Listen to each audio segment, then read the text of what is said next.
We descend, feel love, we defy, we defy, we defy, we defy. Alrighty. Well, welcome back to Russ Plays Games. My name is Russ. And if you remember from last time, we came in, we saw, and we conquered. Well, kind of. Mist took a little bit of damage, and we did only a couple damage to the giant spider right there. And I do know I did one thing absolutely wrong. And that was when I opened this door, I forgot to draw a trap card. So, I know I forgot to draw the trap card, but we're not going to do it now. There is one more door here, so as soon as we get to that door, I will draw the trap card for that one. My bad. I totally missed it. Sorry about that. Okay, so, as we learned from last time, our characters up here, we have Mist, who has the wings. We have Jeanne, who has the mace and the shield. And Artemis is the hunter. She's got the bow and the two swords. They were just awoken. We actually started right over here on this tile. And we moved up to the shrine.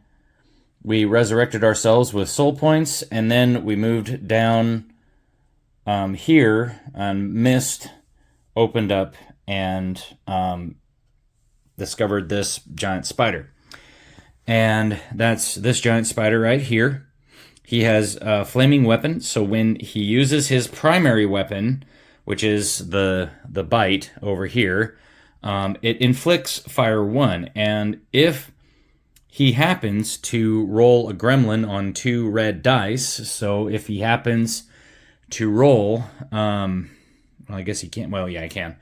If he happens to roll that symbol right there, then everybody in the victim's area, all the other heroes in the victim's area, suffer the fire 1 effect, which just means that they get a little token that has, it'll look something like that, okay? That's fire 2. That's fire 1.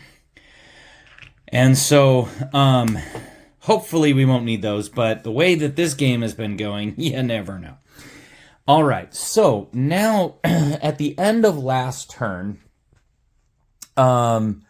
we pulled the event card from here and we put it up in the part there, okay?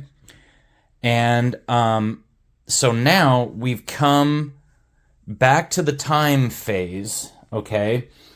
And I'm trying to remember if certain effects go away on the time phase. So just give me 2 seconds here to look at this. Effects, clean up, apply damage, and then all other effects. I think the effects stay with you for those, I think. Discarded at the end of the hero turn enemy activation. Okay. So basically, this token will disappear at the end of Mist's activation. And because she's slowed, she can only do 1 move or 1 action or 1 attack. She cannot do all 3 or a combination thereof. She can still do free actions like opening doors and that kind of stuff, but she cannot. She can only do 1 move or 1 attack or 1 regular action, and that's it. Okay? So I think what we're going to do is we are going to have either Jeanne move first or Artemis move first. Let me just adjust this guy over just a teensy weensy bit. And something like that. All right. There we go. Sorry about that. Should have corrected that before I started the video, but that's okay. So I'm thinking, because she gets...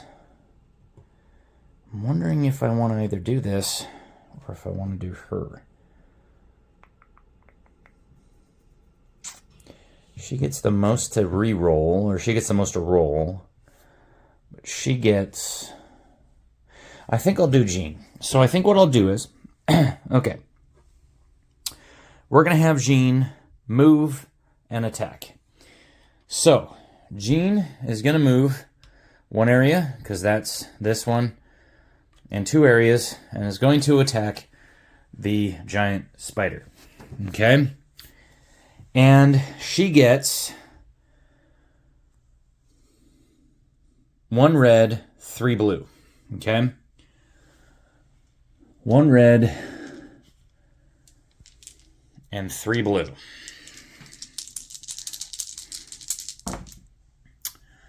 Well, I rolled a gremlin and it doesn't do anything, but I did get 1 hit with a star, which doesn't really do anything, and I didn't roll any lightning bolts, so nothing happens at this point. Okay. So that means that the giant spider takes 1 more hit. So he's got 1 health point left. And so now I think I'm going to have Artemis attack with her short bow. Okay. In fact, I think what I'm going to do is... Actually, I think what I'm going to do is because I can do it, I'm going to use my action, my regular action, to switch the weapons, because you can do that during your turn. You can switch the weapons for 1 regular action. Okay? And so, Artemis will then move up to there. And she is then going to attack with her scimitar. Okay? And she gets 2 red dice. Okay? Oh, wow. She did really well.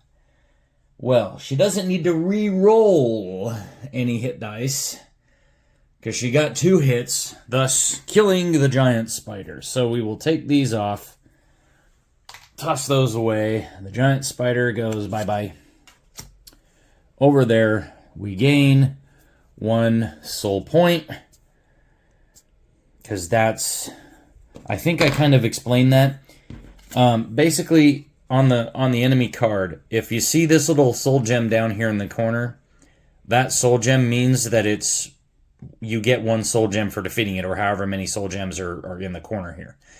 If it's on this side, it's usually treasure or coins or something along those lines. Okay? And so we're just going to discard that card right now. It just goes right over there, because I don't really have a discard pile. And this guy goes bye-bye. Alrighty.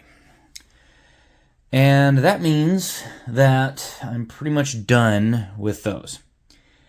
So now it is Mist's turn.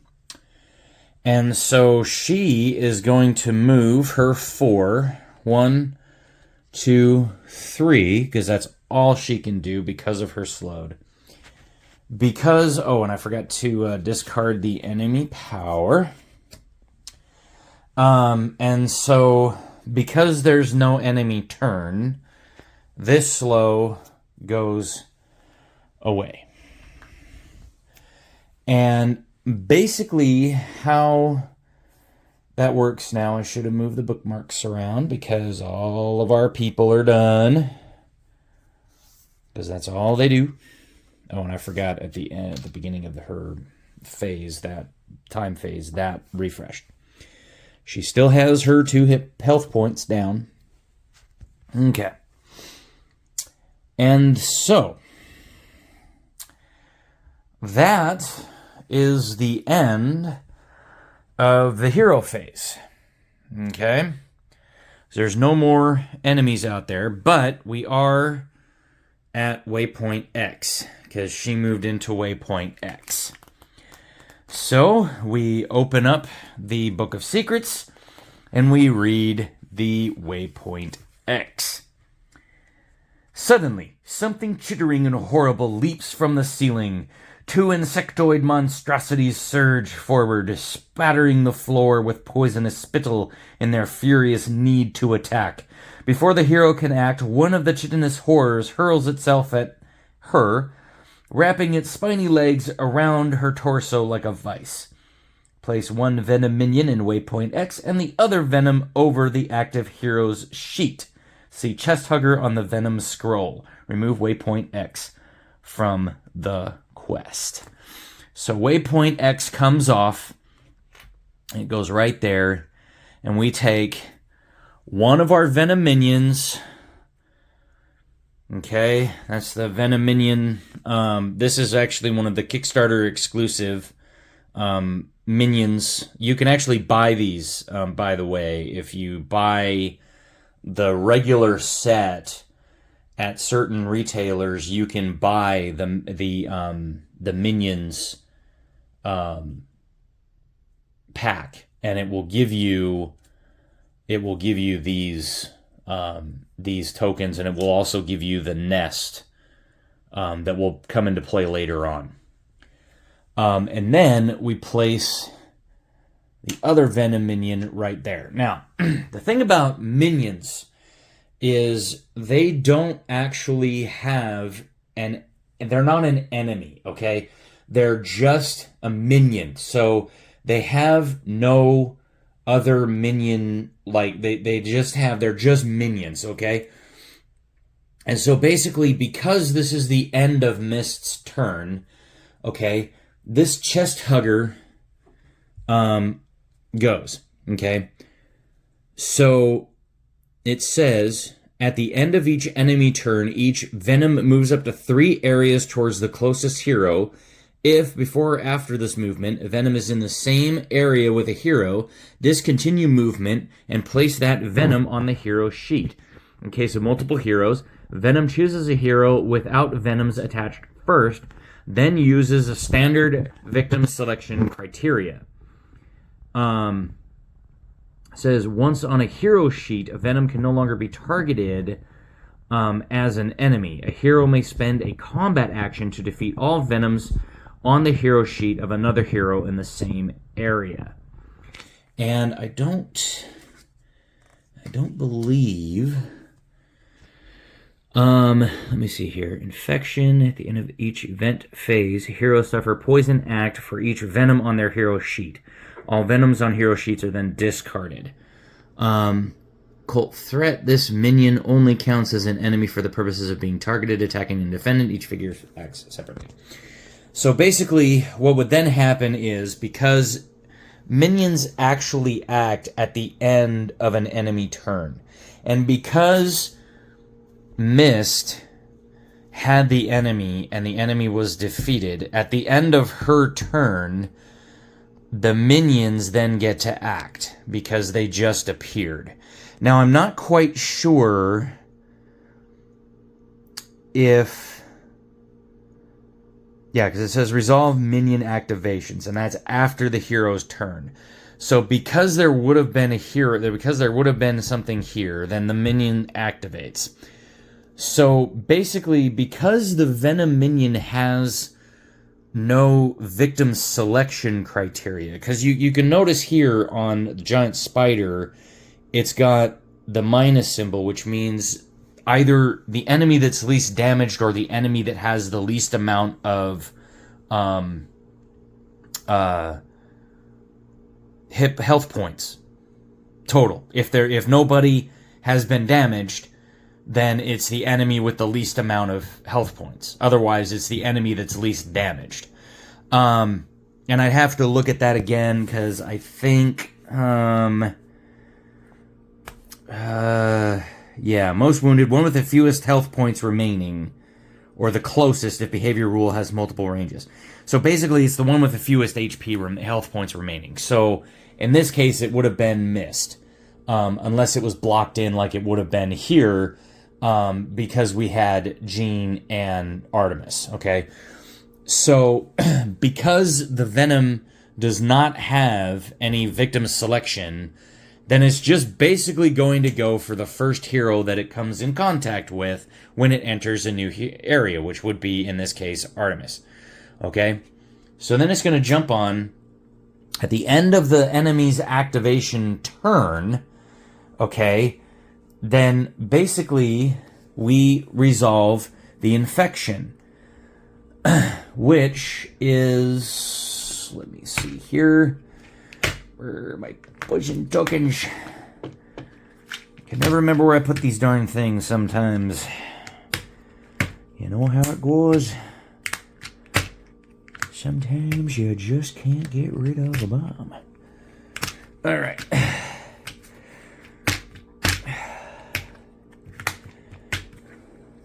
Alright. Now what in the world am I doing here?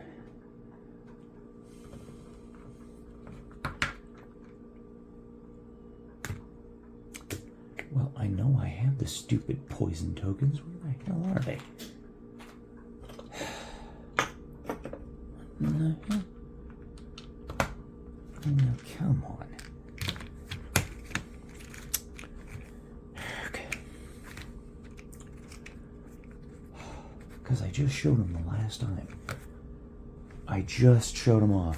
I am not joking. I just showed these darn things off.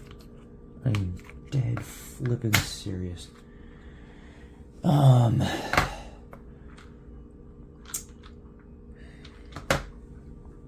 Okay. Well, give me 2 seconds here. Let me find these stupid venom tokens.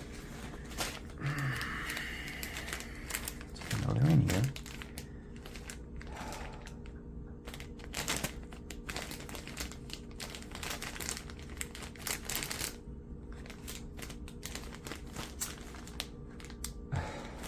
Kidding me? Ugh. Sorry about that, folks. And by the way, we're almost... Oh, here they are. Derp. Okay. So, yeah, don't mind me. I'm not thinking. Okay. So, this is venom tokens. Okay? So we place a venom token, discard it. Venom token, discarded. Okay? Now, we go to... Well, actually, it's supposed to happen at the end of the event phase. So basically, we'll just move on to the event phase. So we turn this over. Okay. Abandoned loot. So we roll a red die and place, on a sword and sorcery, we place one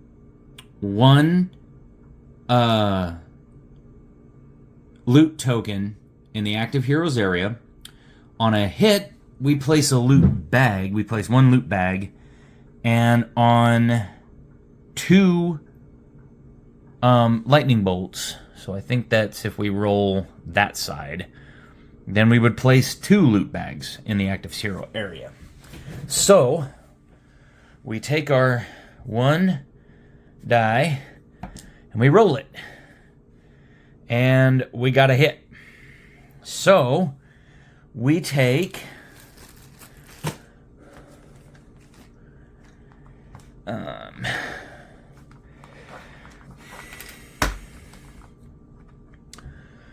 one loot token, and we place it in the active heroes area, because the active hero was basically the last person to go before the event phase.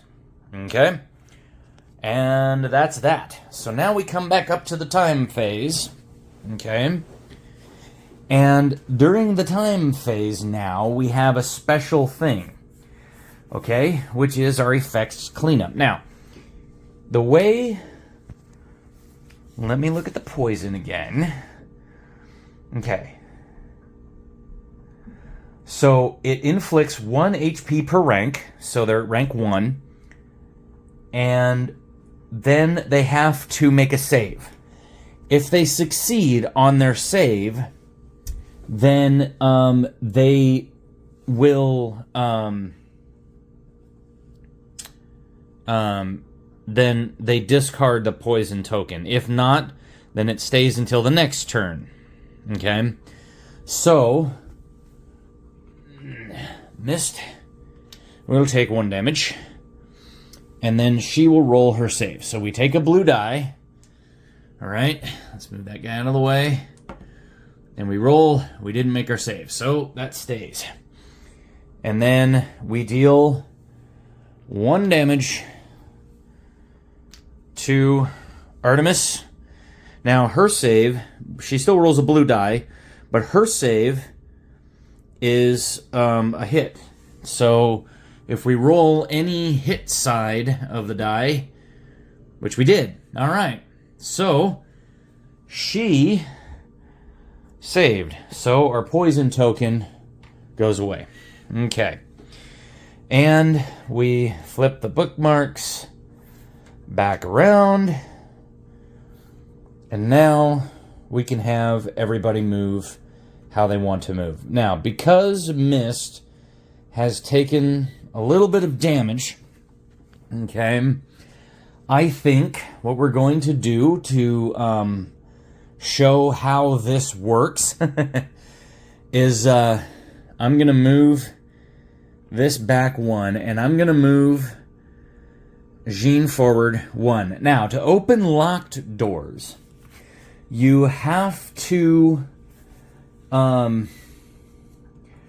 spend a normal action to bash a locked door or a chest. Okay? Now, I don't... I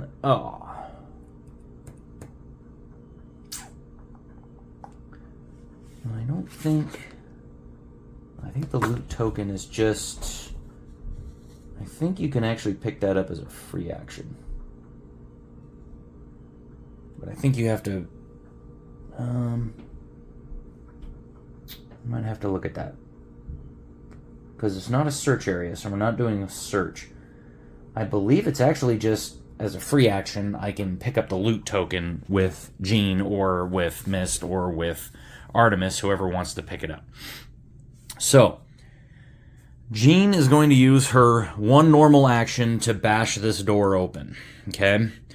So we move this door to the side, and now, because I forgot this the first time, we draw a trap. Aha! No trap. No effect. Sweet!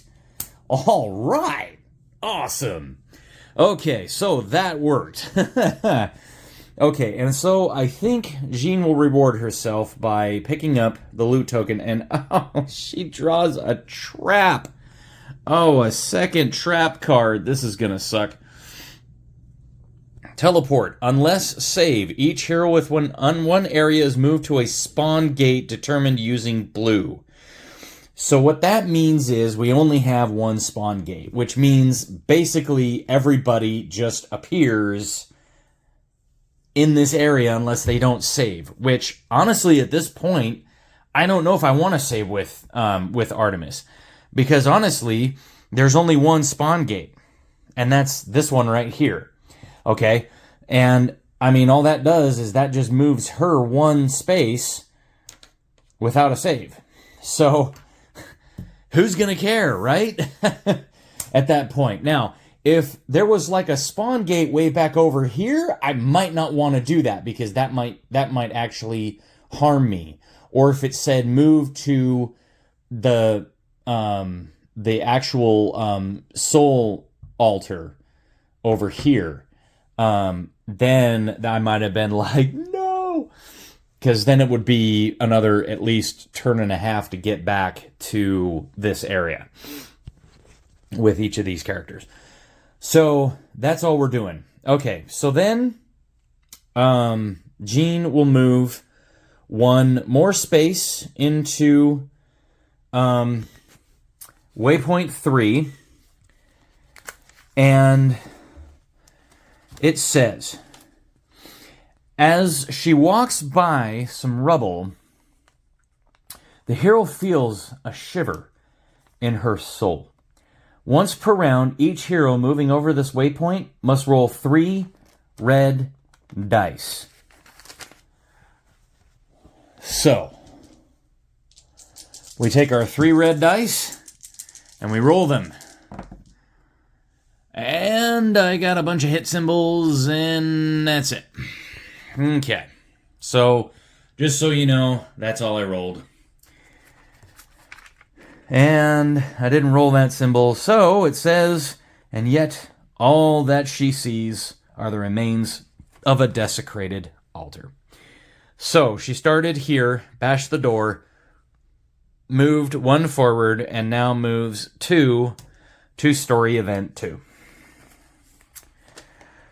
Outside the shrine, the lands of the Underrain appear in their wild beauty, filled with immense stone vaults and labyrinthine tunnels. The temple's path, clearly abandoned for countless years, offers the hero no clue as to the unknown fate they march together toward. Spawn 1 enemy. Resume play until all heroes are not engaged and are located in the story event 2 area. Then go to 1.11, discard the story event 2. So, we spawn 1 enemy, which means we grab our 1 remaining enemy card, the Giant Spider, which is this guy, and he spawns, I think he spawns at the spawn gate, doesn't he? Spawn 1 enemy. I think he might just spawn right there. Because it doesn't say he spawns at the spawn gate. I'm not... thought... Okay. I thought he spawned at the spawn gate. I'll look at that tonight, and see if it is, but hopefully I'll be able to do this. So basically, Jeanne still has a, attack to do, so she is going to attack the giant spider. And so she gets 1 red and 3 blue to attack, because that's her attack right there. And so, woo, she got some good ones too. She got a sword and sorcery, which really doesn't do anything at this point, but it does count, I believe. Maybe not. I thought it counted. I'll have to look at that too. I thought the sword and sorcery counted as an actual hit, but that's okay. Wouldn't worry about it. So she hits it for 1. And so we will take 1 and we will put it on the giant spider. Okay. And now Artemis is going to move 1 to waypoint 3. She will roll 3 dice. Let's hope she can roll the symbol that she needs. Come on. Nope. She rolled a bunch of nothing. So, as we read before, as the hero walks by some rubble, feels a shiver in her soul, and yet all that she sees are the remains of a desecrated altar. And she will move into waypoint 2 area, and she will attack the giant spider. And so she gets 2 red, and if she rolls one of those sword and sorceries, she can perform an extra attack with that weapon against the same enemy, which means she'll just roll another 2 red dice. So, hopefully we can roll one of those sword and sorcery, or... well, no, we rolled 2 hits, which is not bad at all. So, we will deal 2 damage to the giant spider. It's down to 1 health point.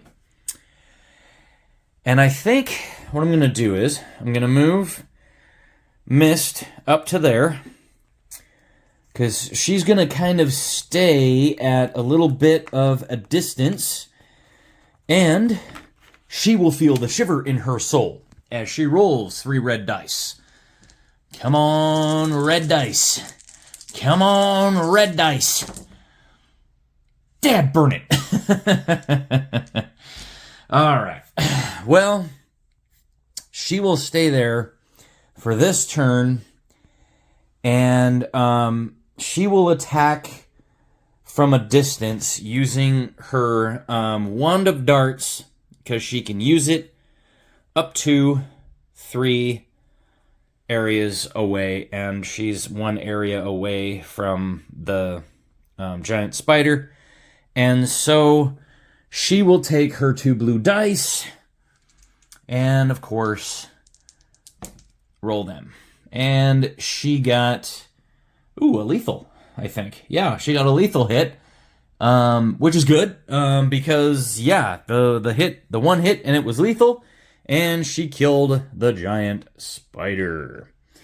So, we toss those away, we throw them down there, and then we throw this guy over here. He didn't actually get to do anything this turn, and I think I did that wrong, because I think at the end of Jeanne's turn I should have had him attack, but that's okay. Wouldn't worry about it. Wouldn't have mattered anyway. And he drops the... where'd you go? There you are. So, these are crowns. These are the currency of the sword and sorcery universe, okay? Named crowns because they have a little crown on them, okay? As you can tell there. And so that crown goes down just right there, and any hero moving there can take a look at that.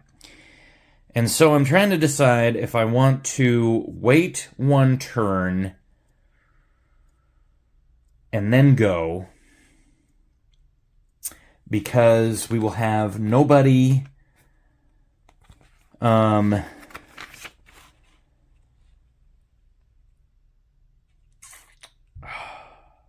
Dad, burn it. All right. Well, I will move Mist 1 space. I will give her the 1 crown, and she will end our quest for us. So, the party gathers and begins their march through the darkness. Note from a faithful cleric of the 3 gods. Every tale begins with a prologue, a minor task accomplished before the simple myth becomes heroic legend. But not this story. From its beginnings, this is an epic saga of immortal avengers reborn by the will of the gods as sacred vestiges of an ancient power, now awake and relentless. Their actions become magnificent in the eyes of frail mortals, and in the end, their quest evolves into an ancestral inspiring muse for every bard's song in this underground realm. The party gains 1 of these hourglass tokens for each unrevealed event card, which we have 1 unrevealed event card. So we gain 1 extra hourglass token. When we come back, this will all be cleaned up, and in its place will be the Under Rain map and the site sheet, which is now under that box right over there. And we will be heading out into the Under Rain to the Temple Pathway. So, smash that like button, hit subscribe, drop a comment below. Tell me I am absolutely idiotic for missing that 1 turn, which is fine. It happens. So we will go ahead and end it here, and then when we come back, like I said, everything will be picked up and everything else will be ready to go. So, thank you for watching and have a wonderful day.